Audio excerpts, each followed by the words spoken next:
Good morning, Facebook friends. Helen Arcantu here, CEO of the YWCA of Northern New Jersey. My pronouns are she, her, hers, and I am so happy to have some time with you this morning. If you're in New Jersey, it's a little gloomy today, a little rainy, little feeling more like not spring, which is where I know we all are headed. But the good news is our conversation today is with someone who brings such light into the world that she will definitely brighten our morning, no doubt, from what we will chat about. So I'm grateful for that, for sure. And with that, as our regulars know, and for anyone new who does not, on Thursdays, we share the mic now with Black women in our community to tell their stories. And as I always say, I've had the tremendous honor of having hundreds of amazing conversations that have really inspired me and helped me learn so much.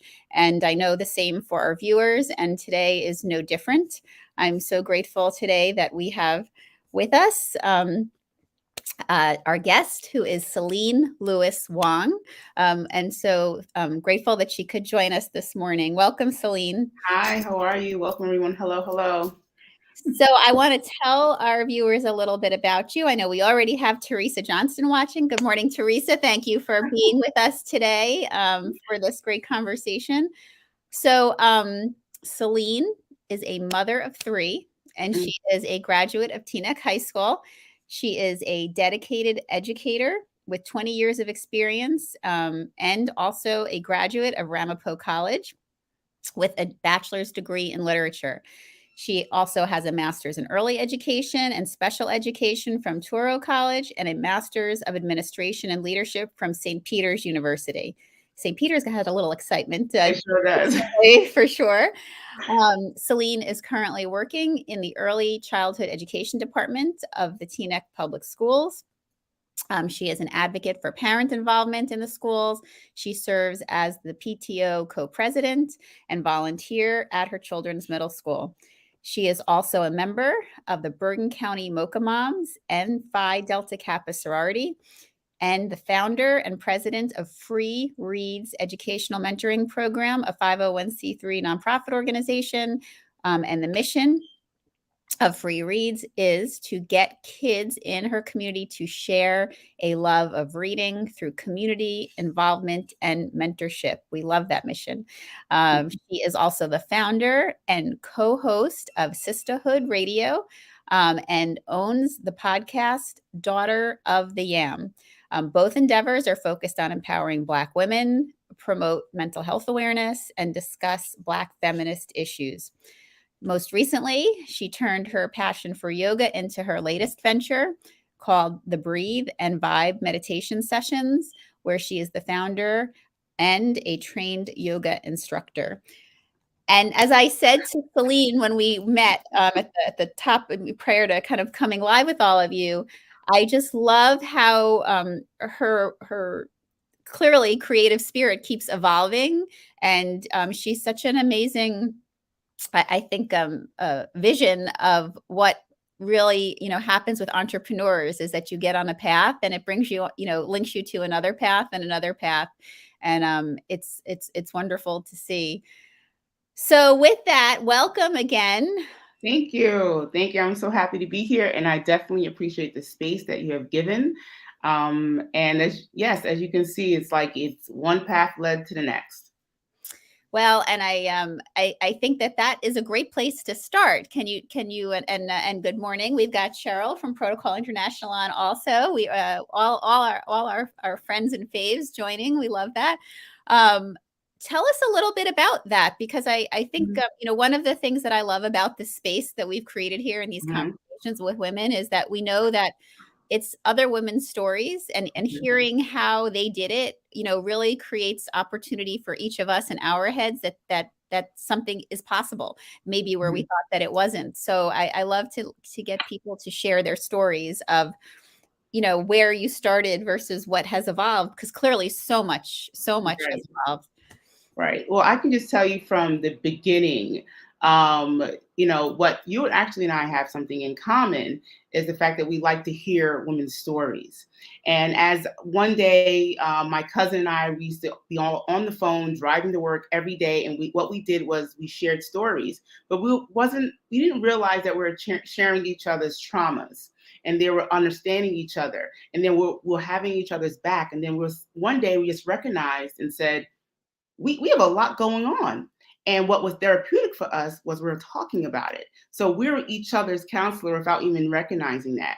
And one day I decided and I said, well, what if we weren't the only Black woman that felt this way? Why not go on a platform and start something? And that whole headed the Sisterhood Radio, which I was on internet radio, and I shared Black women's stories. And what we did there is that we empowered, we inspired, and we uplifted other Black women who had similar stories to our own. And we gave that platform to so many women, so many Black women that had so many stories they have lived. Okay. And when I say lived, there's a really I'm straining that lived, because we wonder, how did they get here? From a childhood trauma to racism, from classism, to all type of isms, and they're here and they're alive and they're present. And it wasn't an easy road, but they made it. And I always said to my guests on the Sisterhood Radio, you are inspiring someone. And they will always say to us, well, you are inspiring me. And the thing is, hearing other people's stories is such an inspiration. It makes you want to get up and do better. And that's why I recognize that from just hearing other people's stories. And most of these people are my friends. These are my friends who have gone through hardships. And then you wonder how did you own this beautiful company? And how are you doing so well? And they'll say, wait. I've been through some places. I've been through some things. And I think that's fantastic. And other Black women like me who thought that I would never see this and never see that have found a path that I'm getting there, and still growing and still living and still healing, but doing it in the way that I can share. And so that, if anything, that is one of the most important things in my life, able to share these experiences and having other women be transparent and share the same experiences. Well, and it's so generous of you and the women that have joined you, in this journey, and the women that have joined me in this journey for sharing, who share through our platform, to talk about the ups, the downs, the opportunities, the way, the path, all of these pieces, because, we know that actually does create, as I said, does create that space for each of us, to think about what could be. And, especially when you're having a moment, right, that you're thinking that, as so, nicely put, when you don't think that there's opportunity, here, there's that aha moment, that I know we always attribute to Oprah, that aha moment, that comes. But the reality of it is, it does, we do get inspired by others. And I really, I'd love for you to talk about, we know that, Black women in our, when we look at history, and we look at even most recently, not even, we don't have to go that far back in time. I mean, now in present day, groups of Black women are really who make change. Mhm. In our society. We know that when, Black women come together and they show up for women's issues politically, they show up, in spaces when it comes to a trauma or a tragedy, that happens in a community.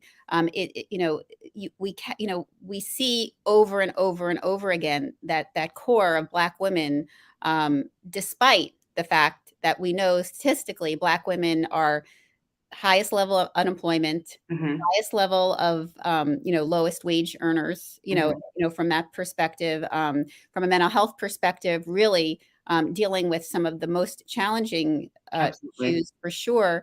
And yet the resilience and, that sisterhood, Mhm. that you're talking about does create the, opportunity and for real change, action, and support. Absolutely. When you're talking about that and you're saying, presently there are some issues that we still have to tackle and we're still facing.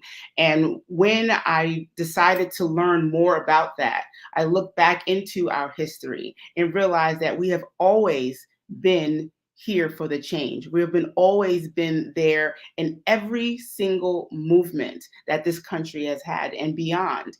And that right now, all we have to do is research and names will just pop up. Um, One thing about my individual podcast, Daughter of the Yam, I was researching like this Black feminism. Like, what is this Black feminism? What does that really mean? I heard little tidbits about her. I know what feminism was, but it broadened my eyes when I fell upon a book by Bell Hooks, who recently passed away, Sisters of the Yam. And I just, I kind of was floored by the information she gave in that book and how that brought me to another book was The Salt Eaters by Tony Cade Bombera. And that all that in there kind of helped me understand who I was and define what Black feminism was for me. And so it was things that were already set in place. Like this was nothing new. We just had to go and find it. And in my platform, you don't have to find it. I'm going to show it. I'm going to give it to you. I'm going to tell the story. And not just me, there are so many Black women who are filled with information and knowledge about this. And we're sharing it across, a private, podcasts and different forms of media, but it's there and present. I when I think about the struggles that Black women have and had, I think about my mother, my grandmother, my great grandmother, women who are not written in any history book, but have changed history and lives. Who have worked with their bare hands for just to be able to read, or just to be able to give birth, or just to be able to have a choice. So, and these women, again, not written in any history books, but only passed through stories through generations. And that's right there, that's just very powerful. Um, Yes. And, and I'm thinking too, as you're talking about Senator Booker's comments recently, as, we're hopefully moments away from history mhm. happening, and, hearing him speak to our, soon to be Supreme Court, new Supreme Court Justice about Yes, we're ready for it too. We're ready. it couldn't be anyone more accomplished and so grateful Mhm, that she's willing to step into this space, and I know that it is life changing for our Black women and Black young girls, in our community and Black community as a whole, to be able to see this moment, especially this week with mhm. the anniversary of Dr. King's Assassination. as well, Mhm. assassination, for it to happen this week, is timing, for sure, as they say, divine, timing, Right. for sure. It Uh, it it is. Mhm. can you It talk just a little bit about that moment too, and what's upon us? I mean, you're talking about all these great Black feminists, right? yeah, How yeah, they helped define your space, and as you yeah. said, a lot of people and a lot of women never kind of get to reading all of that. No, Use no. your platform to give it to them, but this moment is really you know is obviously quite historical for Black women. For And sure. we've been living through those historical moments, right? We've been seeing and watching these things happen. We've been seeing a Black woman turn it billionaires, and running companies and doing things that we always had. And that's something that's you know, it's a shocker to everyone else, but for us, we always knew it. We were always capable, right? When Senator Booker said those words um, to her, I felt like he was talking to us. He was talking to all Black women. We all were sitting there with her. She was holding back tears and trying to wipe them, and I was just saying, "No, girl, show your tears. Show your tears. It is okay to cry because we've been through it. And when he was speaking with that, we can all emphasize and say, well, yes, I see my ancestors in her as well.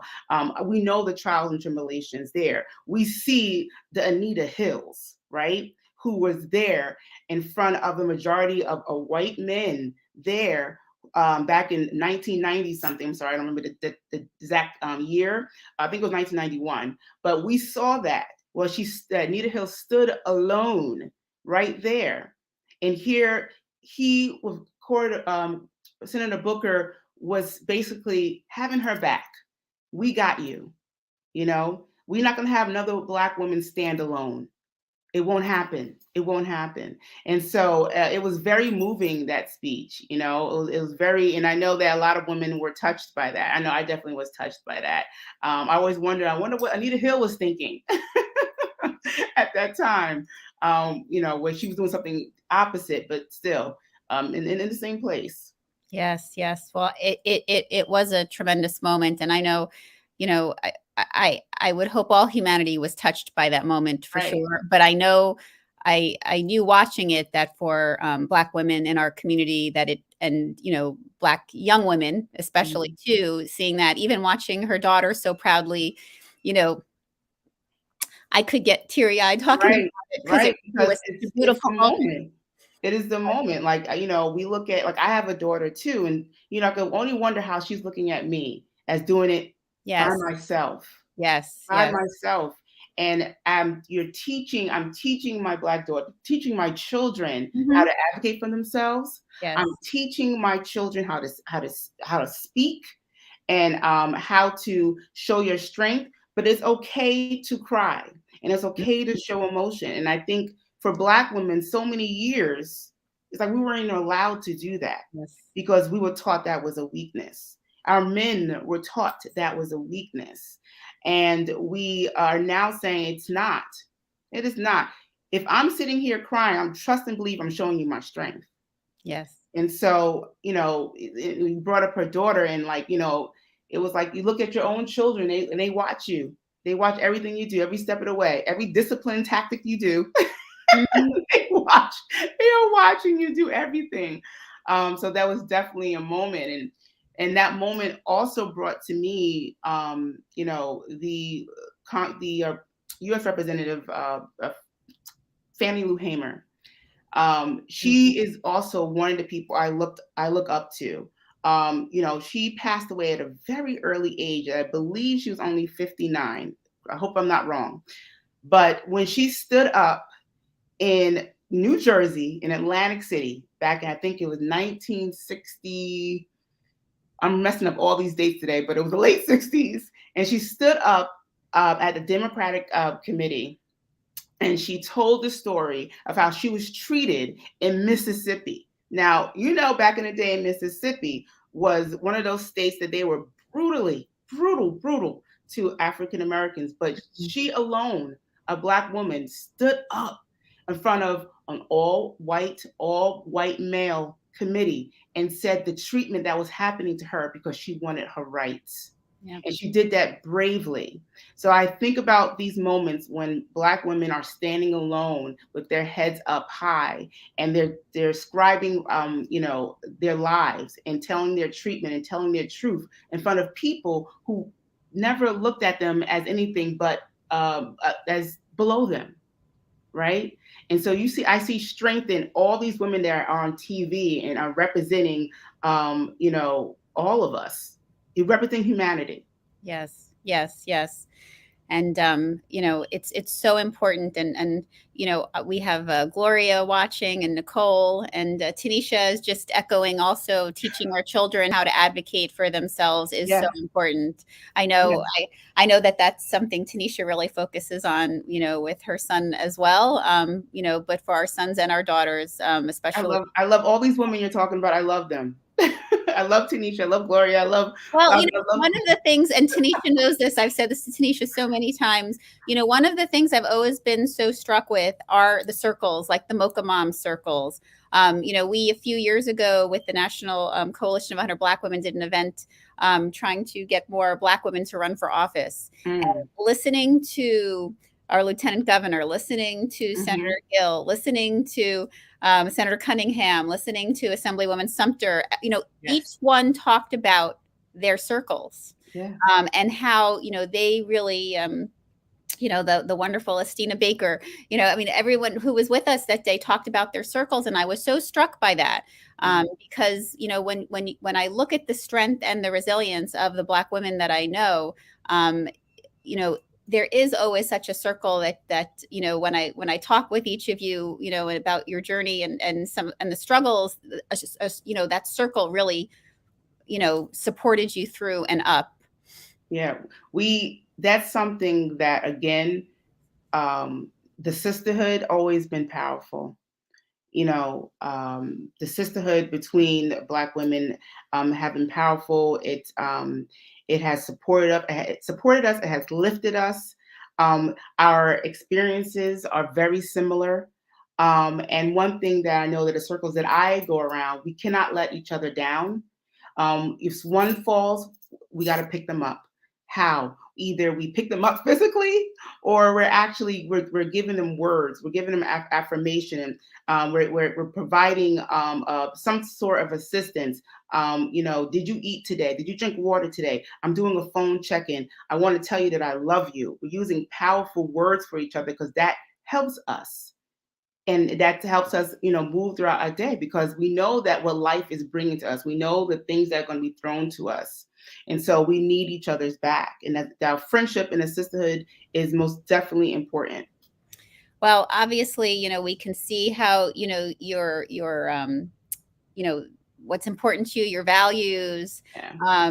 your truths, and how they're informing kind of this parallel process of as we said, you're a creative, we were talking before we went live, and what you've brought along in your journey. I mean, clearly your commitment, with your career really being in education as it is, has always been children, and obviously as it's evolved into this new endeavor, which I want to make sure that we talk about with free reads. But Absolutely. I can see, from what fuels you, that parallel, you really are living your truth, Mhm. and your passions, your values in, your what bring professionally, into the Right. world as well, with such alignment. Right. Um, I would say that, like, it all comes together. It all comes together. If I didn't see it 10 years ago, it was planted in me. And so now I can say, wow, I thank God that how things are developing. Sometimes you don't see it. You don't see it. When I was 15 years old, trust and believe I didn't see any of this. I thought I was going to be a writer for Essence Magazine. That's what I thought I was going to be. But now I am doing multiple things, and so, in free reads actually is something that I was always passionate about. I was always passionate about books and literacy, and I was also always filling up my mind with knowledge from books. My mother did that. My mother always she was an educator, but she always had books in the house, and TV was not something that, I could turn on all the time. It was reading the Bible and also reading literature about African American literature, African American history. That was very important, that was taught to me. And that's what I, teach my children. But I noticed that the data, and also with my own children, that Black boys were not reading. They did not read, and they also didn't like to read. Forget about what it said about the reading levels, but the fact that they didn't love to read was really damaging. And so I'm thinking, how can we get our Black boys to read? I have two sons. How can I get my Black boys to read? And then I go into the data. This is my educator mind going, and I go into the data, and I'm finding out that Black boys scored the lowest on standardized tests. This is 2019, before COVID, right? We were the lowest, and we were the lowest for many, many, many years, generationally, the lowest scoring. And it was like a severe drop. And how can I help that? Now, I can't save the entire world, but one step at a time, making this little idea that I have to support reading. If it helps one child, I've done my job. And so that's how the Free Reads Educational Mentoring Program began. How can we help these children, not teach them how to read, but give them the inspiration to love reading. That's really hard. It's really hard. People who, I don't like reading, I don't want to read. However, how do we inspire our boys to love reading? And so that's what the Free Reads Project came about, when I have a bunch of people who believed in my purpose and my mission and all my multiple things that I have going on. They believed in that, and they joined on, and they volunteer to mentor these young Black boys starting at grade 3, and giving them books that look like them. And that's where the magic is. They want to read books that represent who they are. And so that's how we started getting books from African American authors whose protagonists were Black boys. And why not have that? And also, they were, they were present, and they were, modern. The pictures were beautiful. The storylines were creative and funny. These boys fell in love with these books, and that's where it is, and that's all it is. Well, that's huge. I mean, that's huge. When we talk about trying to get our, it tried to get us to equity and racial equity, Hmm. because of what you just identified as being a generational issue. That if we Hmm. don't have someone interrupt that generational issue with a program like yours, Yeah. it continues to get perpetuated, and that is Mhm. part of a systemic, issue. So I do encourage all of you watching to consider supporting Seleene's program, because I know for so many of us, we always think about, well, how can we help? This is a real, very concrete way. You're actually disrupting, generational racism, and helping Mhm. support the next generation, being set up for equity by giving them this love, and supporting this effort and this initiative. Mhm. And I definitely appreciate being in this space. Free reads is one of my passions, and and it definitely, it supports the children. I want to mention that it's open to both boys and girls. We started with boys in our community because that's where it was hit most, and then now the girls are like, "Hey, wait a minute, we want to read also," and I'm like, "Of course." I'm a lady. I'm a girl. I want. I love reading. How can I miss out? And so we have a beautiful group of little girls who are just in love with reading, and reading on just amazing books. And we have great donors who have donated brand new spanking books for these kids, and we have a good old time. We have a That's good time. wonderful. And so I, again, encouraging our viewers, please connect with Free Reads, Yes. mentoring.org. We have the website here so that you can connect to it. You can follow on social media and stay connected. It'll give you ways. Obviously, donations are always welcome, from a financial perspective, but donating books, however you can support this effort, would be really, really impactful for our community, for sure. Before we leave each other, time always goes way too quickly. And good morning, Hollis. Hollis is sharing what a rock star you are. I'm sure because of Cool Kids Reads, you two have a lot to be Yep. talking about Absolutely. between the two of you, for sure. So you have your latest project. Your love of yoga and meditation brought you to a new place. I Yes. would be remiss in not taking one moment to leave on such a blissful closure, to talk about what that new initiative is and how Well, it can get the people breathe, connected. yes, absolutely. Breathe and Vibe meditation sessions. As I am going into, my circles are filled with African American women with high profile jobs. And what comes with that is a lot of anxiety, right? Some of these women are single mothers doing it all by themselves, and they need to find a place of healing.